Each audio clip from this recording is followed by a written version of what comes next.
What if you could help others to find the power to heal themselves? Physically, emotionally, and spiritually. When I started teaching my classes, it was in 2002, and I was just doing the past life regressions and contacting the subconscious part. But then as the time went on and we found how powerful this was and what we could do with it, a lot of the students began saying, you know, advanced past life regression doesn't really tell what it's all about. This is so much more than that. We think you should change the name. So it was a few years ago we decided to change the name to Quantum Healing Hypnosis Technique. And this is the healing technique that we've now been teaching it, well, since 2002, that's 12 years. What if you could time travel with them? Visit mythical places or angelic realms, other worlds, other galaxies. Help others to speak to their higher selves. You can. Dolores has taught thousands of people from across the world how to use QHHT, and now you can learn her method by going directly to dolorescannon.com. And don't forget to mention the discount code MORETALKS.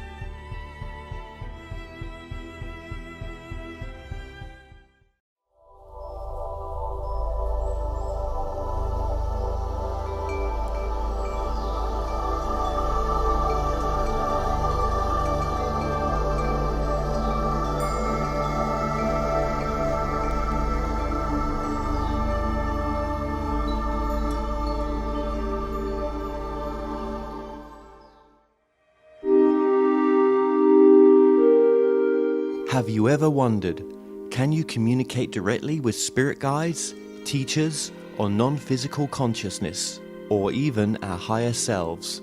What would they tell us? My name is Kevin Moore, and since 2015, I started to practice a form of communication which is termed channeling. I have been interviewing experts on my talk show to find out, does life continue after we die? And can we communicate with those that have crossed over? With each expert I spoke to, they all had different ideas. Is there knowledge from the past which could be shared with the present moment? So I thought, why not just speak to the non-physical world directly through channelers around the world? And that's what I set out to do. They Call Us Channelers will take the viewers on a journey into the phenomena known as channeling. And my main goal with this docuseries is to bring a new understanding and awareness to channeling by looking within ourselves and asking, is it truly possible that we can all use this innate ability?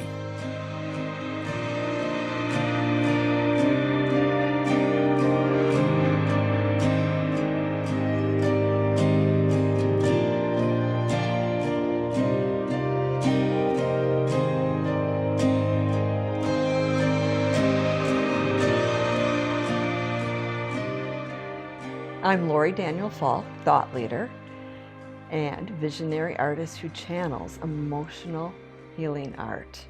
In addition, I'm also a spiritual life coach. Was there anything in your family or anybody else who had any kind of spiritual or psychic gifts, if you look back? Nobody that would admit it. I honestly think that my father had gifts that were so suppressed.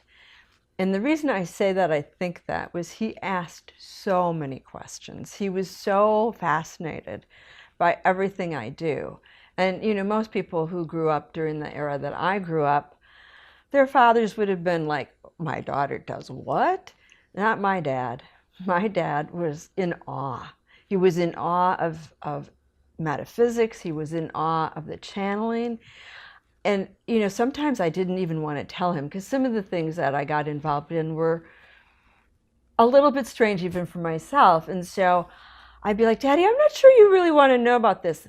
Didn't matter. The weirder it got, the more he loved it. So was that at the latter part of your life, or was this more in childhood? I mean, you wasn't involved in channeling in the childhood, was you? No, no, not at all. In fact, I believe my father was an atheist until my mother passed away in 1980. And then she came to him, and she came to my sister, and she came to myself. And so we all had these experiences. And once that happened, there was no denying that there was more to life than what he had thought there was. Growing up for yourself wasn't so easy, was it? There was a lot of things that were painful. We don't have to talk about them, but I guess it makes you the person that you are, doesn't it? Absolutely. Yeah. Absolutely. So there was a lot of abuse. I was sexually abused as a very young girl, but I didn't have any recollection of that until I was in my late 40s. And then I had a flashback, and I realized that, in fact, I had been. But it put everything together for me. Then I understood why I kept dating the same type of person over and over again. And, I was attracted to womanizers, but that was what my subconscious programming was as a very young child. So it was an awakening, if you will, right? And I just wanted to add that because, I just wanted to show how the gifts come through people that aren't. Some people may, look at prophets as being so perfect. No, it doesn't work like that. No, I'm a normal girl. Yes. Who was Yes. raised in a very conservative Midwestern family. Missouri Synod Lutheran. I mean, that's about as strict as it gets from the religious background. So it was just very conservative. And I was raised to be a wife and a mother. I was told I didn't need an education. And good Lord, it's probably a good thing my mom passed away in 1980, because this might have been a little much for her. Yeah, okay. So a lot of religion in the background there. Has that been difficult for you to deal with that side of what you were taught as being such truth compared to what you're doing now with the work you're doing? Or? Not at all. Because to be honest with you, even when I was taking confirmation classes and studying all that I studied as a young girl, it didn't make sense to me. It never made sense. It's like I came in knowing the truth. And I was being given a traditional religious upbringing, which I always think is a lovely thing to offer to children, but it never made sense to me, not any of it. Okay, that's interesting. So your career, from leaving high school, whatever it may have been, I'm guessing high school, was it, that you left? Oh, I went to high school, and then I went to college and got a degree in marketing and fashion merchandising. That was the compromise. I had wanted to be a psychologist. 16 years old, I came home one day and said, hey, I know what I want to be. I'm going to go and get a master's in psychology, and I'm going to become a psychotherapist. And oh my God, you would have thought that I had said, I wanted to be a doctor or something. And it wasn't. It was very quickly poo-pooed, if you will. And I was told that I was to be a wife and a mother, and that my husband would support me, and I'd never have to work a day in my life. Yeah, yeah. So fashion merchandising seemed at least fun. And at what point did you walk away from that? Why did you walk away from that? Honestly, I woke up at 40, and I said, hemlines go up and hemlines go down, and nobody dies from this. And if I have to write another story about fashion, I might die. And I just knew I couldn't. There was not one part of me that could do this one more day. I mean, not only was I not doing what I knew I was here to do intrinsically, which was to help the world be a better place by helping individuals understand themselves, here I was in this superficial industry that was all about what people looked like on the outside and not at all about what was really important in life and in the world. And then where did you go from there? Where from there did you go from the fashion world? Well, this is what the world really needs to know, okay? When you start asking questions like, God, show me what I'm here for, Carolyn Mace would say it would be best to ask those questions in a monastery or a convent, because what starts to happen is your entire world as you know it dismantles itself. And I mean, so I was in the fashion industry, you know. I was all about outward appearances, the BMW, the beautiful condo, the fabulous clothes, and, you know, the see and be seen, the whole 9 yards. That ego part of myself needed to die. In a nutshell, it really did. It needed to just be disassembled. And I needed to get back in touch with Lori, that spirit that's just pure love. And so the truth of it is that I went through a dark night of the soul. Very dark night of the soul. It was severe clinical depression, chronic fatigue. I spent an entire year on the couch. I lost my business. I lost my home. I lost my car, and I went through my life savings during the ensuing years that I was rebuilding my health. But I also came out of it with my spirit healed. My spirit was healed, and I was ready. I was ready to have God answer that question. What am I here for? And I was divinely led step by step to the right teachers, to the right schools. I had a shaman, I had a friend who studied mystical Christianity, I was guided to the School of Spiritual Psychology, and got my Reiki attunements. And the minute I got my Reiki attunements, there was no stopping it. The information just started coming, and I was channeling every day. And again, I'm asking the question, show me what I'm here for. And all of a sudden, one day, I was told, from this day forward, you are a spiritual life coach. I didn't even know what that was. I didn't even know what life coaching was, much less spiritual life coaching. But it sounded like something that I would love, because it was spirituality and it was psychology all blended together. And it was about helping people on the inside. And so I was divinely guided to a spiritual life coach training program that I took online, and that dovetailed with the work I was doing at the School of Spiritual Psychology. Within 6 weeks, Kevin, within 6 weeks, I had my first paying client. And I wasn't even done with the certifications. And my professors were referring clients to me. So it's like I've just known my whole life. It's what I'm here for, is to help people. Did you doubt it at the time, or did you just step into it fully? I just stepped fully into it. And I would have clients coming over, and I would pray. I'd get up in the morning and I would just pray. And I would say, put the words in my mouth, give me the tools that I need. Because I was just learning, right? I was still in the process of learning. And, you know, from the get-go, I've helped people have better lives, and it's been magical. So all you went through in your childhood, you know, everything you experienced added up to being of service in the end. Absolutely. Absolutely. And, you know, when I look back on it, I don't look back on it and go, oh, woe is me. I go, thank God. What gifts. They were just gifts in strange wrapping paper. That's all they were. And now I'm able to help people in such incredible, amazing ways, because I understand what they've been through. Yes, it makes all the difference. Now, when you were channeling, were you channeling your mother, or what was you initially channeling? How did that come to you? How does it work for you when you were doing that back then? I believed it was my mother, because I had written her a letter a few months earlier, since she had passed away in 1980.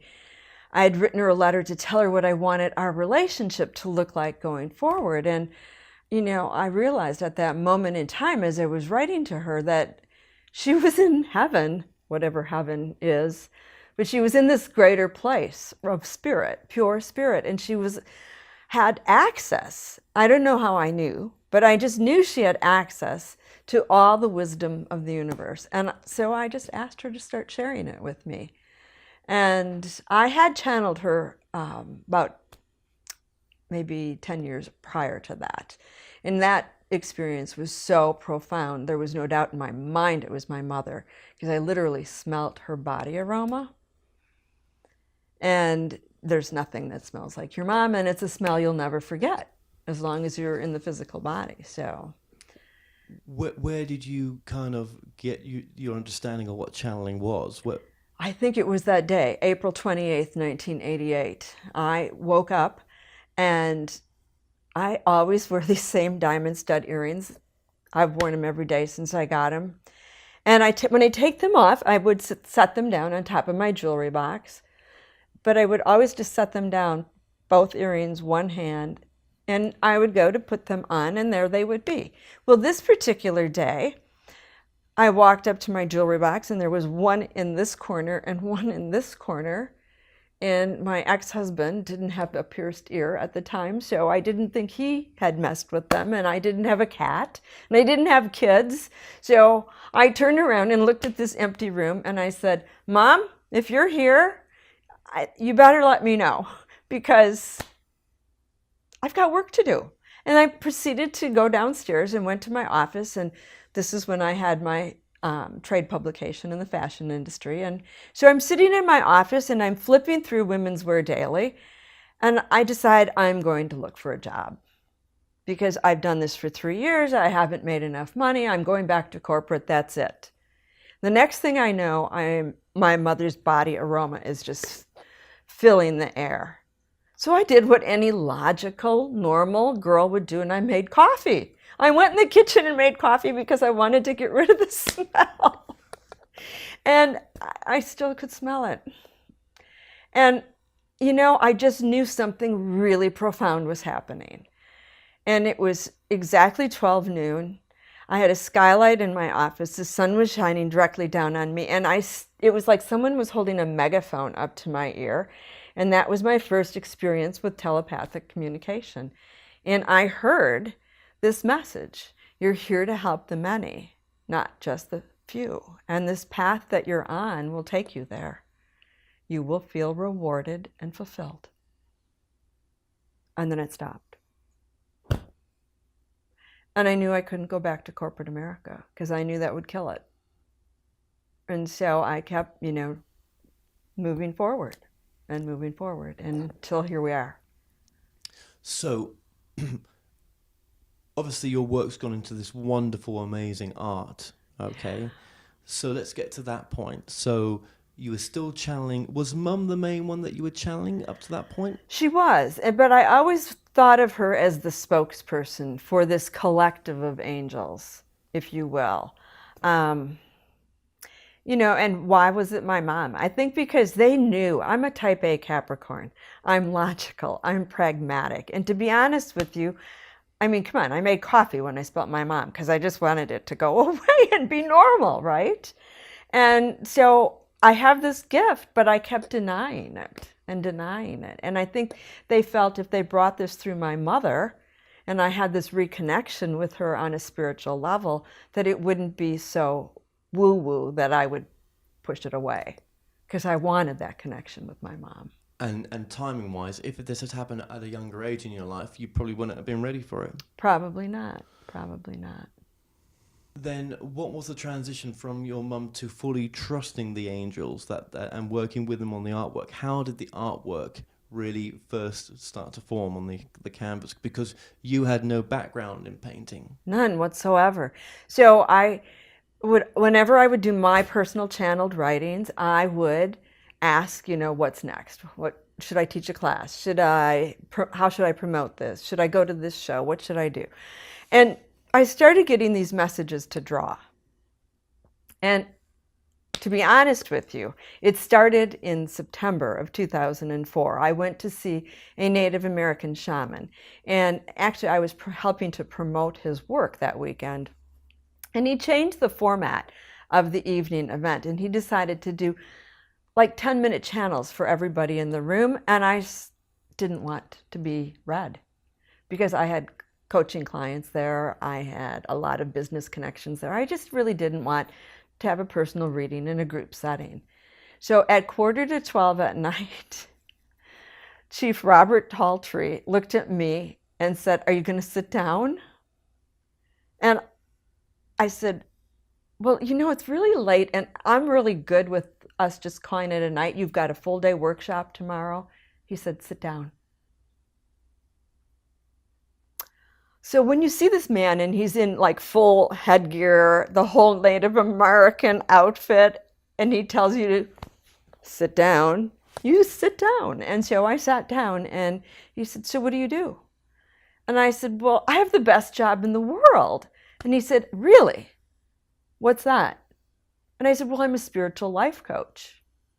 And he said, and why is that the best job in the world? And I said, because I get to help people find their joy. And it doesn't get any better than that. And he said, what about yours? And I got to tell you, I was upset because we were doing this publicly and I had clients in the room. I was upset because I really, really, really love coaching. And I thought, who is this guy? What is he trying to do to me? And he just kept like this. And he said, this is when I would normally back down. I'm being told not to. I don't even remember the rest of it after that because I was just like, so what is this man doing to me, right? And it was after that that I started getting these messages to draw. And I'd be like, I'd hear it and I'd write it down because it was, writing down clairaudient messages that I was receiving. But then I'd say, okay, well, what about this class? And what about that class? And, what about this type of marketing or that type of marketing? I was not listening. But in January of 2005, I went back and I looked through my journal to see if maybe I had missed something. And I started highlighting how many times the message had been, draw, Lori, please draw. And after I highlighted it 6 or 7 times, I just went, okay, all right. And I'm like looking up in the air at the angels, and I said, fine. If you want to draw, let's draw. But just so we're clear, it's the middle of the business week. This better be important. So I decided that I was going to tell them how this was going to work. And I said, so I'm going to ask you a question, and then this painting or this picture or whatever we're going to do can have something to do with that message. And I must have been in channel mode already, because where did that come from? I went from them telling me to draw to me saying essentially that we're going to do angelic message portraits, which, by the way, I wasn't told to call it that for 6 months. But so I said, all right. And I picked up Doreen Virtue's card deck because it was handy and sitting there. And I started asking, what do the people of the world need to know now more than anything? And the card that literally flew out of the deck was all is well. All is in divine order. I went, okay, well, I got my pen and paper and I was ready to, write down the rest of the message. And I was told to put the pen and paper away and to get the pastel chalks that I used to draw with my nieces with, and to set up a table in front of my altar in my sanctuary. And I just listened, and then I was guided as to what colors to use and what to put on the page. And this entire beautiful all is well angel was created in about 45 minutes. And so I'm there all alone, except for the throngs of angels that were there and my wonderful dog, Tally. And I looked at it, and this was the strange part. I liked it. Remember, 20 years in the fashion industry, so I had a really fine eye for line and design and color. So for me to like something was a big deal. And also, typical Capricorn, very self-critical. This came through me, but I knew that was the key. It came through me. I hadn't created it because I wouldn't have known how. If you asked me to recreate that painting today, I couldn't. If you asked me to recreate anything that I've drawn in the past, I couldn't, because it gets put down on the pages in layers. And, now I understand that it gets encoded with the wisdom of the message. That's part of it. But so how did I trust it? I started showing this one painting to a couple of my friends, and they were all blown away. Where's the journey taken you? What has this been like these past few years? Well, I say few years, since 2004. What's this journey been like? Where have you gone with it?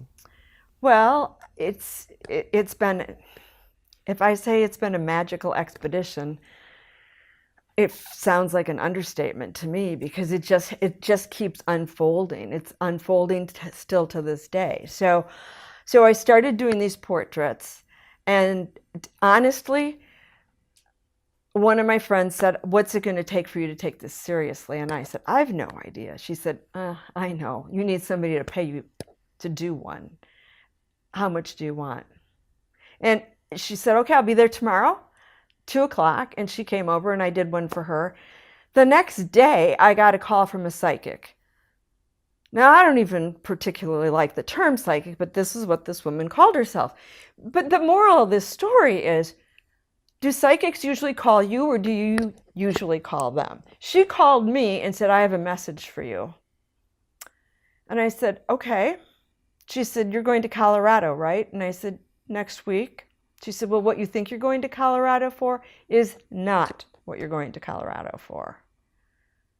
And I said, "Well, that's interesting, because I have 5 workshops planned." And, she said, "Yeah, I know, but what you think you're going for is not what you're going for." So I get to Colorado, and I think along the way I had suggested to the woman who was hosting me, I said, "Maybe you should put these angel pictures, angel portraits on the next email." And she goes, "Well, what do we say about them?" I said, "I don't know, other than that it's channeled artwork, and here's the price." And so I get there, 4 of the 5 workshops were canceled. You name the reason, whether the yoga studio wrote it on the calendar on the wrong day, or so on and so forth. And when the first workshop was canceled, my girlfriend and I went to a coffee shop, and a woman came up to us that neither of us knew, and she said, "You're an artist, aren't you?" And I said, "Well, maybe." Really, I'd only been doing this 2 weeks. And she said, "Oh, your art is going to be on apparel and home furnishings, and it's going to be internationally known." And my girlfriend and I are just sitting there looking at each other, right? Because up to that point, I'm a spiritual life coach and a metaphysical teacher, and that's what I do. I ended up doing 5 personal portraits for people that week. And it was just like the information that came through was so accurate. And it was validated by the people that I was sitting across the table doing the work for. And it changed my life. It just changed my life. So when you do a personal portrait for someone, something healing in that portrait for that person is deeply embedded in there for them that they're going to recognize. How do you think? Well, how does that work? And so they come to you. They're requesting something, but do you have to know anything about them? No, I don't need to know anything about them, because I'm connecting with their angels and their guides and their high self, and I'm bringing forward the information that they're not yet able to bring forward for themselves. We know everyone can channel. It's just like learning a foreign language. So I'm bringing that information through for them, and so they're hearing it. Cognitive words are coming to them, but in essence, the energy literally runs through me, through my hands and into the page. So that wisdom is getting encoded into a piece of art that's going to move them at a heart level. And every time they're moved and their heart opens, they're absorbing that wisdom into their energy field, into their emotional field, where they have access to it, bypassing the cognitive mind. So the channel artwork is a way for people to wake up that could have no other way to kind of get to that space. Absolutely. And the finished piece is an angelic representation of the person they're becoming. And I cannot tell you how many times, it's 98% of the time, there'll be tears in their eyes when that piece is done. And it's been absolutely magical. And so somewhere along the line, I manifested a business partner and an investor, and I created a line of products because I thought, well, I had been kind of told this was going to be on products, and I wanted to see what it would sell best on. So I put it on coffee mugs, and I put it on magnets, and I put it on, ornaments, and you name it. And called Hay House and got a booth. and started traveling as one of their key exhibitors. And what we found out is if people loved the art, they would buy anything and everything it was on. It didn't matter. There wasn't like, okay, so I could show you this cell phone cover, right? But if they loved the art, they would want it on their cell phone. They'd want it on their coffee mug. They'd want it as an ornament. So the energy from that artwork is healing them? It's healing them. And what we have come to find out is it translates into not just the original artwork, but whatever that energy is translates into anything it's printed on. So this is the divine love angel, and I just want all my communication to be divine love. So that's why I picked that one for my phone cover. But so it's just been magical. And so for years and years, I traveled with Hay House, and then I started to really understand epigenetics. And I started to understand that it's all about emotional healing. And my art is all about emotional healing. So it really, that's why I say it's epigenetic emotional healing art. And with that in mind, my heart's desire has become to put this artwork into hospitals and medical centers around the planet. I mean, think about this. You're a patient in a hospital, you're laying on an exam table, and you're looking up at the wall and you see this beautiful angel. And you can feel the healing energy coming off of it. Or you're looking up at the fluorescent light, and instead of seeing that lovely plexiglass, there's an image of an angel that the light is coming through, and you can feel the healing coming right into your body. How many artists out there do you think channel their artwork but are unaware that they're channeling it? Most of them. I mean, certainly my father was an artist, okay, and he was classically trained. He took lessons once a week, every week for 25 years. So I don't know that my father was channeling it because he was trying to do it according to a precise pattern. But I think most artists who are professional artists who just let themselves go, it's spirit working through them. Whether that's their high self, whether it's God, universal energy, source, call it what you want to call it. I mean, it's different. I know Saint Germain came to me one day and asked if he could work with me. Actually, it was the second portrait I ever did. So, this is my book, What the World Needs to Know Now, Wisdom of the Angels. If you flip this upside down, this is the violet flame. And that's what Saint Germain has brought forth. And I knew, how could I tell his energy was different than the angelic energy? My whole high heart chakra was vibrating. My whole upper chest was vibrating. It was so amazing. And he said the question that needs to be asked is, what does the world need to know about spiritual transformation? And so that is our angel of spiritual transformation. But like I said, it's the violet flame. So, and how has this changed you as a person doing the artwork now? How has your work healed you? Well, I now have a purpose. I wake up every day and I'm just thrilled to be alive because I know that whatever it is that's in front of me, whether it's I'm going to be coaching a few people on that day, or I'm going to be creating more art, or I'm going to go to the Plane Tree Conference in Baltimore, which is the last one I went to, and that was a medical conference, I'm bringing forward healing artwork that's changing people and healing people at a deep, deep, deep soul level. Do you think you've got to be drawn to do artwork like this to want? I mean, some people watching this may not have ever even considered, painting or just trying to draw. But if they have to have a pull to do it, do you think? I mean, I didn't have a pull to do it, but I had a pull to help people, right? And so I'm sure I signed a soul contract before I got here to do exactly what I'm doing. But, just like I was saying earlier, that anybody can learn how to channel, anybody can learn how to do intuitive art. And that really was why I was asked to come to this medical conference. They wanted me to bring my intuitive art workshop into their conference so that these doctors and nurses who were listening to all this scientific knowledge and wisdom could take a 9-inch journey on Wednesday morning out of their heads and into their hearts. And in 2 hours' time, I had everyone in that room channeling. I had everyone in that room doing intuitive art. And everyone in that room was emotionally moved in a profound way. So this is accessible to all of us? Absolutely. Okay. And you must have had some miraculous stories of healing then. Oh my goodness, yes.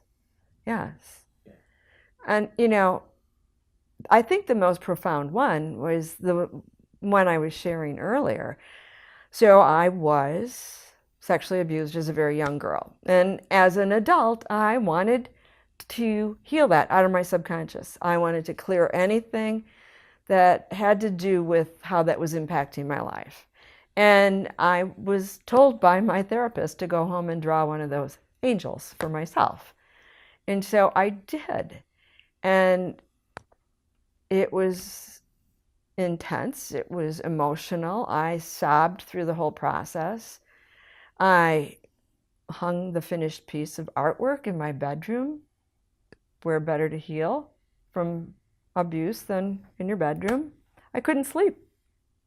I couldn't sleep. So I put it in the living room. I couldn't sit in the living room and relax. I was agitated. So I hung it in the foyer. And I have a home office, and 2 of my coaching clients in the subsequent weeks came in and stood in front of this piece of artwork and started sobbing because they'd been sexually abused. And they had no idea what this piece of artwork was about. And they felt bad. Oh, they're like, oh, I'm so sorry, Lori. I didn't mean to make you feel bad. I said, no, you just showed me the power of this art. You showed me the true power. And so that was one story, and I can flash forward. So that was early on. Flash forward to a couple weeks ago. I am at this medical conference, and I have a booth with all of my art. And one of the other vendors came over and said, what is that one? And I said, that's the forgiveness angel. And she said, can you tell me about it? And I said, okay. I said, well, a very dear friend of mine, Anna Casper, created a beautiful CD on forgiveness. And she was having a CD release party and asked me to create an angel live at the CD release party on forgiveness. And she said, well, who did she have to forgive? And I said, herself. And she said, well, why would she need to forgive herself? And I said, because her 16-year-old son committed suicide, and if she'd gotten home 5 minutes earlier,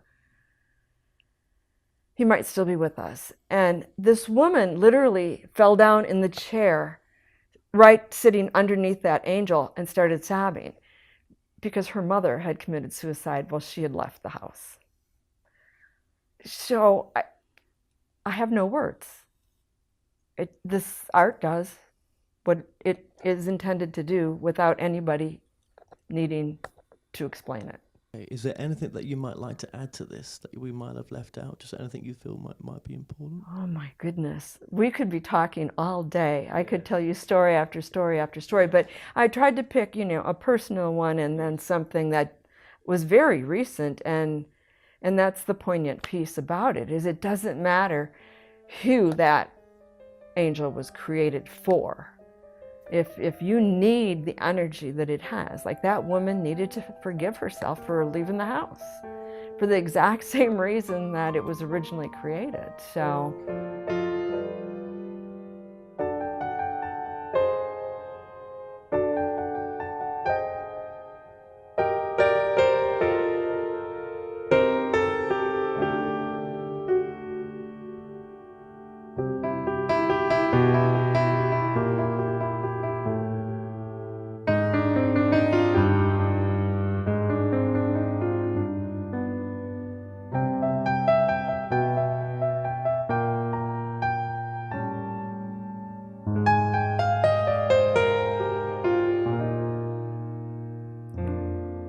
light years and light years and light years away from here, from the very core of Source. She is, like all of you are, a divine reflection of Source energy. And her contract was to come here and bring forward bodies and bodies of work that would help the planet heal, that would help the people heal.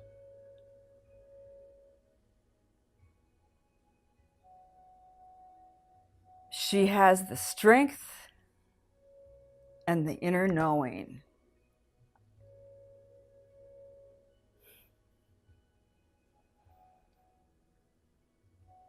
they're reminding me that at 18, I was teaching epigenetics to my mother. The Watchtower angels, when they come forth like this, and they tell me I am one of them, it's a very strong energy. It's a very powerful energy. It's a very commanding energy, and all done from a place of pure love.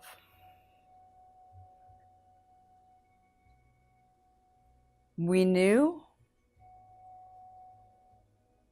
she had the chutzpah to do it. Thank you so much. And how is she doing? Thank you for kicking her in the butt. This is exactly what was needed. And yet we're cognizant of her human journey and the transition of moving from one body of art to the next, and of losing her greatest teacher,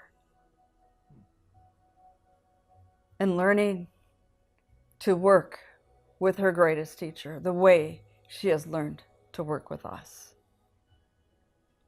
And Tally is right. She is the light of the world, as are we, and we will, as a collective, co-create this next body of magic.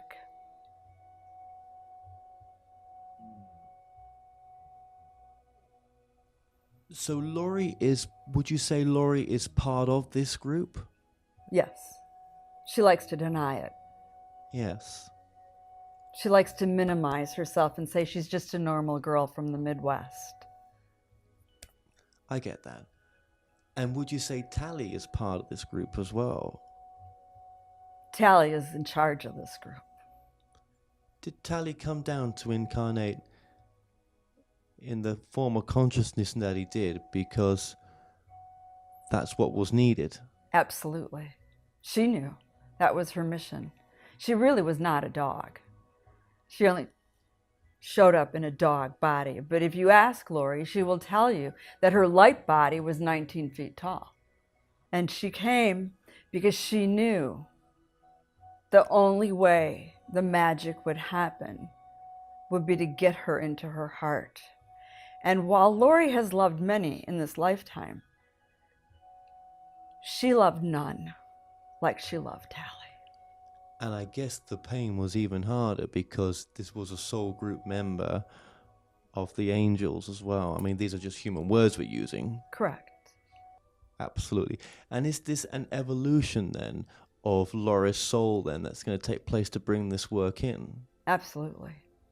Is this an agreed evolution before she came here? Yes. That's why she kept asking to be shown and reminded of what she was here to do. She never tried to direct that for 1 minute. She laid on the floor, sobbing and begging for 2 years before she got the answers. And she was willing to do whatever it was. She just wanted to be shown. And it's her humanness that holds her back. It's the necessary interaction with the third dimensional structures of this culture and existence and society that hold her back. But now we've got her golden one. Yes. She'll open just to make that connection strong. There again. was no other way to change her in her work than this to happen. And if Tally had left in years before, it wouldn't have been as impactful as it was this year. Correct, because the last 4 years of Tally's life, she was the only dog. Prior to that, there was always another dog. Yes. And it became a more intimate connection. Tally officially became an emotional healing dog, officially went on the road, officially became part of the team. And the love grew to such a magnitude and strength that it would solidify it forever. And would you say that in our lives and other people's lives, this is an example of how a member of a soul group comes in incarnated into a completely different consciousness just to push it along in ways that wouldn't work in another type of consciousness, you know? Absolutely. And we see it most poignantly when women miscarry. Oh, the baby continues and the soul continues. Because that baby came in knowing it was not going to be fully incarnated. Even those women who choose to end their pregnancies, their connection with that soul goes on, and it cracks their heart open. Full body chills right now. It cracks their heart open. Lori didn't have children. So this was the only way. This was the only way to crack her heart that fully open. And would you say those souls that come in from miscarriages could be, or most times are, soul group members? Absolutely. And they are coming to bring that heart consciousness at that deep level. Absolutely. And going back to that soul group, we're talking about this. How would you class yourselves? I mean, Lori classes you as angelic beings. I mean, I don't know why that word angelic, it's more than that. I feel you're more than that. We are. And we instructed her early on. She was told early on that she was channeling multidimensional beings from other places, not just the angelic realm. And she was told to call this body of work Angelic Message Portraits. And is that the only way that the work would be more impactful to people? Yes. Through art, through angelic need? Correct. Why? Because people understand angels. They don't all understand multidimensional beings, watchtower angels from the four corners of the universe. We're a little scary. But not. No, you seem quite loving to me. And this artwork that's being brought through, Lori, through yourselves, this is the only way some people without a 2x4 being trapped around their head will wake up. Yes, we will infuse it with such powerful, loving heart energy. It will crack their hearts wide open without having to lose a fur baby, a child, just by being in the presence of this divine light and love. It'll crack their hearts wide open. That's why it needs to be art installations. That's why it needs to be big. It needs to be seen. It needs to go to places. And we will open every door for her. And we will get it in to the United Nations. Yes. Are you aware of other soul groups out there? Are you interacting with any other soul groups? Always. It goes on to infinity. Okay. So, is there a multi-dimensional aspect to Lori? Is there a Lori in other parallel universes? There are multidimensional aspects to every being on this planet. It is the cultural memes that contain most people into a third dimensional reality. Most people, because of the society in which this planet exists, don't open to what she's open to. It took great courage. We believe we heard her say her ego had to die. Most people won't let their ego die while they're still in physical form. Is that, and those who don't, when they, I use the human word crossover, are they just going to want to, do they just come back with free will? I mean, do they just come back down the slide? Well, they'll decide what they want to do next. But the life lessons they didn't get will be the life lessons they need to come back to get. So our advice always is do your work. Do it now. Well, otherwise you're going to have to come back and do it all over again, folks. So would you say, is there any truth in the idea that if we do live in a multidimensional reality that we're unaware of, that you're connecting also to other Lauries out there in other realities? Yes. The magnitude of the soul, again using the human term, it's too large to even fit in one body. So to think that any of these skin suits that you have down here contain all that exists with someone is a misnomer. And most of the stories and most of the religions and most of the mythology has been created to give construct and understanding to the masses. But then there are people, many of whom you are meeting on your journey now, who are open to exploring that multidimensional consciousness.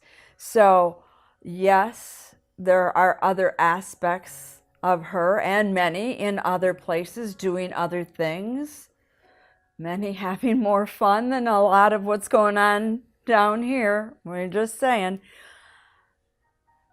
She's choosing mostly to take the bulk of her energy and help this planet right now because it is at critical mass.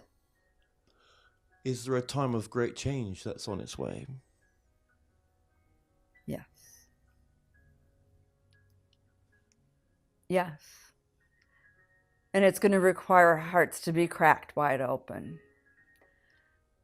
So we can do this the easy way and get her to get those installations out there, or we'll have to find other ways to crack the hearts wide open because it won't happen. The healing can't happen unless the hearts are cracked open and that love pours forth. And is that message given with free will? Free will. There's more to your question? Free will, that there's no wrong or right. If we don't go down that path, we don't. And if we do, we do. You can do it the hard way or the easy way. It will happen. What is the most important message of what you're trying to do right now? Maybe you've answered already, but what would you say is the most important message that you're trying to get across as well through Laurie? Love is all there is. Love everyone and yourself. It's from that place of love that all will heal. There is no judgment in the realm of love. It's the judgment that has caused the separation, that has caused the wars, that has caused the pain. So if we drop the judgment and love one another as we love ourselves, the healing will take place and you will experience heaven on earth. And this is the amazing part of the artwork, is it's just so healing, isn't it, to those that come across this. Are you working with anybody else on this planet at this time? Many. And are they all in the fields of artwork? Many are musicians. That is a type of art. It has been said, and this we know the young one gets. It is art and music that will heal this planet. And she has met musician after musician after musician after musician over the years throughout her life. Always more musicians. Because often those very musicians are working with us as well. And are they aware they're working with you? Some of them get it. Some of them don't. Most don't even know that Santana is one of us. We have encoded his last several albums with that same love energy that's in her art. Okay, that's interesting. And what about the different forms of music? I mean, I like all kinds of music. Give me rap, give me hip hop, give me, heavy metal or country or music that's being played right now. Any types of music I like. But would you say that all forms of music lead to this healing sense, or? All music heals. All music is designed. It's created to heal. It's created to move people at an emotional level. This is the key. The key to the healing is it's through the emotional body. It's through the heart. The heart is the seat of the soul. So you've got to crack that heart open. Music will crack it open. You play music, it takes you to a different time and space. Art does it. Every type of art moves a different person a different way. So we need multiple art forms. We need multiple music forms because we're working with multiple personalities and multiple egos and multiple barriers and multiple judgments. And we got a whole lot of healing that's got to happen in a whole lot of ways. Because what's going to reach you and what's going to reach this person and what's going to reach that person is going to be entirely different. What's in it for you? What's your evolution in this? Why do you care? Why do we care? We don't know how not to. We are pure love. Is there an essence of you in all of us having this experience? Who do you think brought you together? We did. We are working through so many people. We are touching the hearts and lives of so many people to create these new realities, to create these heart openings. We are working on so many levels. Most don't know it. Would you say you're separate from the other groups out there that I'm speaking to? We're all connected. We all have our various missions. Ours, as a collective, is the cracking open of the heart. And we know that means working with musicians. We know that means working with artists. And we know that means working with pets. Just going back to Laurie here and this new evolution of her work and the upgrade or the expansion of her soul to do this, is she having a sort of walk-in that's going to happen to her at some point where there's a add-on to her soul? There's something extra coming in. It came in. Do you know when it came in, just for her reference, when it came in? She knows.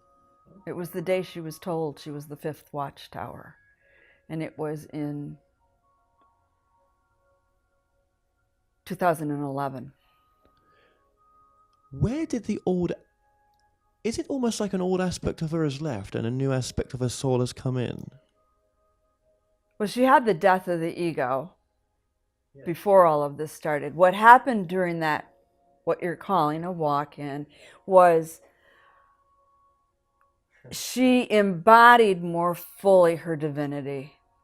More of her divinity came into the physical body. She would tell you that she walked around for several months going, oh, that's what that feels like. Oh, that's what that smells like. Because there was such a huge part of her that had never experienced the physical before that she knew she was walking in. or a part of her had, a higher part of her had walked in. What would you say then is the most important message at this point right now? The closing message, let's say that. What would you say is your closing message at this point right now?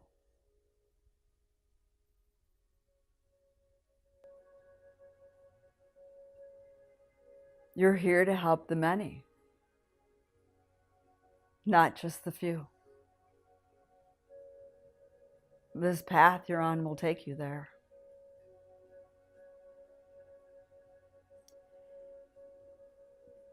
We will open the doors. She just needs to step through them. We are opening the doors. You're here. And we will continue to open the doors. She just has to step through them. This is an example of what many go through. And if they were able to just connect with their guides, their group, all answers lie within. Mm. And if Laurie wanted to go within to get the questions answered like I'm asking now, she could do the same. Of course she can. And she chooses not to so much because? It's because when it's coming from within as opposed to from without, there's that, did I make that up? That's always the question. And our answer is always the same. Is it pure love? Then is there fear? If there's fear, it's not us. It's the other. It's her, it's whomever. If there's fear, we have nothing to do with fear. If it's pure love, it's us. Wow. Well, it just goes to show them the depth of the connection she's got and just really where this artwork is coming from. And it's probably a time, maybe the time is right to bring this through this way right now for her. She has resisted. Oh, I know. She's known for 6 years that she's the fifth watchtower. She's had the walk-in. She's had the reincarnation of the higher aspects of herself. She has refused.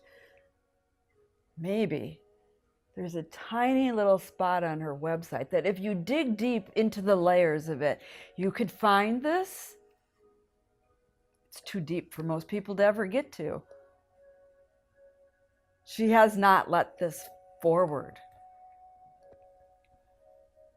Interesting. Yeah, I mean, I did not expect to be interviewing her. Well, I didn't know what to expect really, but you know, this was for channeled artwork. But what we've demonstrated here actually is what's behind the channeled artwork. And this goes for a demonstration for anyone what's behind their gift. Right. There's always something much deeper to connect with, and this is what's possible to go this deep. Yes. So I just leave my love with you for allowing me to prod and to bring that out.